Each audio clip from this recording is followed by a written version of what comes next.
India has been seeing a massive outflow of foreign exchange reserves because of the continued decline in the Indian rupee. Now, whenever a rupee declines or whenever any currency declines, the government has some options to try to defend it and stabilize it.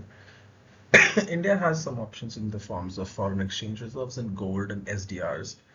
So the major chunk of our defensibility belongs to foreign exchange reserves, which we have at around $500 billion, and gold deposits, which is around $131 billion. Now, selling coal deposits is more of a last resort, which India has used before during the 1991 balance of payments crisis.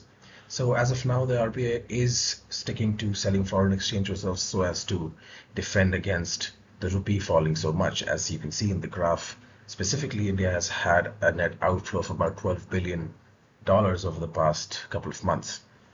But when we look into it slightly deeper, we realize that this $12 billion might actually be much more than that, because when India wants to sell its foreign exchange, it can either do it in the spot market or it can do it in the forwards market. Now, if it does it in the spot market, it can convert that immediately and have that foreign exchange diluted pretty quickly.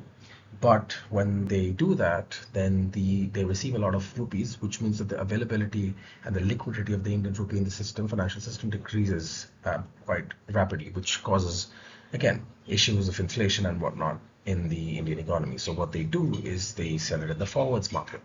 Now the forwards market sells it at a later date at a predetermined point, which means that it won't currently show up in the foreign exchange reserves that we have. So the current foreign exchange reserve level, it says it's $710 billion, which is not far from $728 billion, which was its record.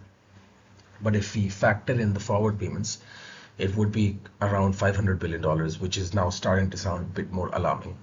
So if India wants to maintain doing this, it will lose a lot more reserves, and it has to keep an eye on the fact that you don't have an unlimited pool of foreign exchange reserves.